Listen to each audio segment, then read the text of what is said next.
Far away. Far away. Um, what did you see when you watched the film from the exhibition? I didn't think we played as hard as we've played up into that game. I thought up into that game, I thought we did a great job playing with energy, passion. Just thought we were a step slow. Hopefully, it was just because the lights were on. You know, people in the stands. I didn't think we were locked on attention to detail in a lot of areas on both ends of the floor. So hopefully, we get that corrected quickly. Does that worry you? That No, it lights were doesn't on and worry. they kind of were shriveled? I wouldn't say shriveled. They didn't play as well as I liked, but no, it doesn't worry me because I've seen since September the 29th what they're capable of doing and how they're capable of playing. Um, so, Does the mind, now let's say it's an exhibition game, so it doesn't count the win loss kind of thing being part of it. It's just there's not that same kind of pressure that makes something actually counts. And now I don't necessarily believe in that. I think when you're a player and you compete, you compete. It doesn't matter who you. So if you play outside 5-on-5, 3-on-3, 1-on-1, as a competitor, that's what you do. I don't think there's a gauge on how many people in the stands or who you're playing against. That's a talented team. I think they were 29-5 last season. Had the player of the year in the league. So no, I don't think many ball players think like that. I don't think our guys thought that. I just don't think we play as well. Now part of it, I was subbing guys in and out, just really trying to get guys out there on the floor, trying to get different combinations. Of course, we want to win games, but my focus is trying to find different lineups, see our guys play well together. Where you press in certain lineups, playing the zone with certain guys. Then we had some guys out there that hadn't played with each other a lot in practice, probably in the past 2 or 3 weeks. Again, not an excuse, but no, I think as a competitor, you play games. You don't worry about the other stuff. How's Ivan's foot? Not bad, not bad. Has he He's practiced? in. Yes, well, not contact practice, but he's been a part of practice, but not 5-on-5 contact. But he's getting shots up and running and doing individual practice, but not a 5-on-5 workout. Cuonzo, your teams the last couple of years have tended to be ahead of the defensively. You're ahead of things, the offense at Yeah. this stage of the season. Is this team in the same place? I think this team might be a little bit better. We didn't play as well offensively last game, especially in the second half, but I think this team might be a little bit better offensively because we probably spent a little more time, not a lot, but a little more time offensively. But I like to try to be as sound as possible defensively. But when you have returning guys, even though you have guys that didn't play a lot, but returning guys that understand what we're trying to do, then you're able to do a little bit more on both sides of the ball. But I've always been a guy to try to spend more time this time of year defensively. Playing without Ivan, you think that offensively would have struggled, but what was the effect of him not playing? Well, I think what happens, those guys have played with him for a while, or not with him in practice, so that they're used to that part. But defensively, a guy that rebounds the basketball. So now, and we've tried to do a lot of talk and a lot of workouts and drills on rebounding, whether Ivan's on the floor or not, because he gets rebounds. But there are times there are two guys on Ivan. Somebody else has to rebound the ball with our guards chasing rebounds down, not just relying on your big guys to rebound for you. So we talk about that a lot, but just his presence on the floor. I mean, you can do different things defensively because he's able to block shots. He moves his feet. He can cover ground. He does a great job talking on defense. So, I mean, obviously, you're not going to replace a guy like that. So other guys have to plug in and do their job.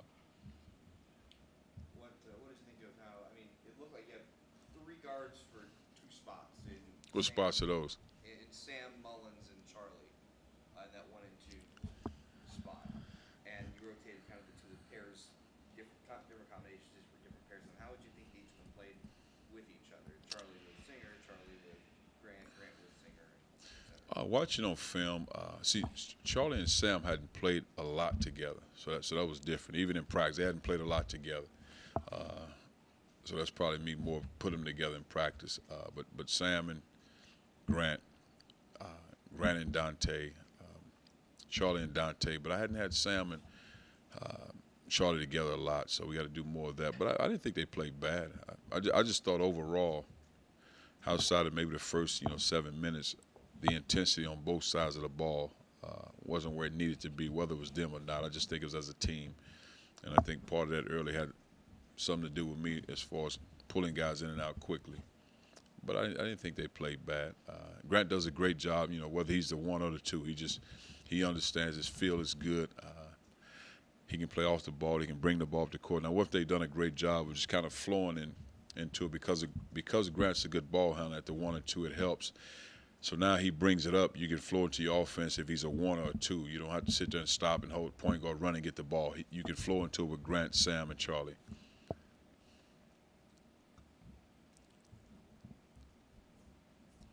those three guys, Grant's obviously the most comfortable playing off the ball, would you say? Yes, yes, yes.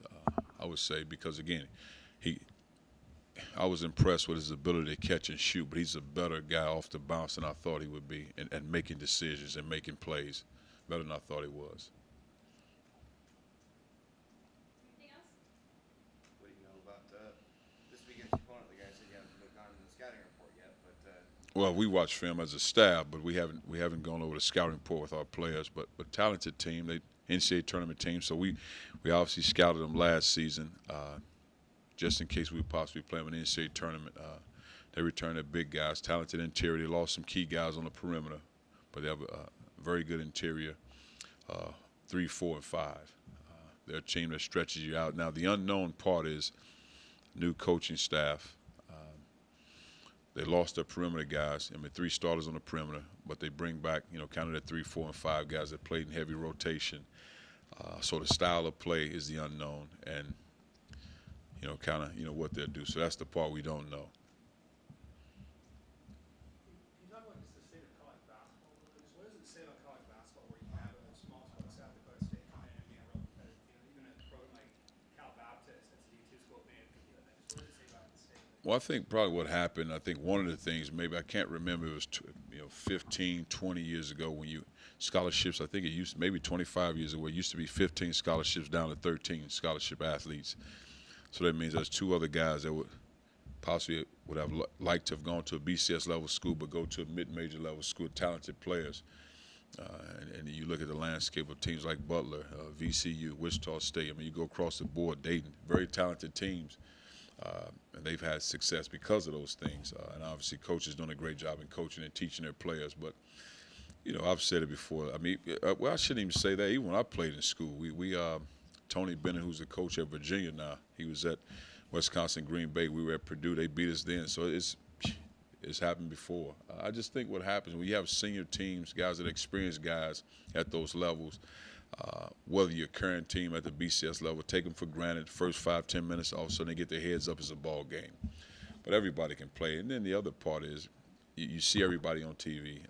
They've played against each other on the AAU circuit. So everybody knows everybody. Nobody's in awe of playing against a guy. He hadn't seen him before. They've seen each other. So I don't think those are concerns at all. You have guys that can play all over the world. The international game has gotten so small because the international teams come over here with their 16U, 17U teams, so they play. So you see a lot of basketball. You see a lot of players. So it's just a matter of you being successful. And again, at the mid-major levels, if you have experience, you have a chance to be very successful.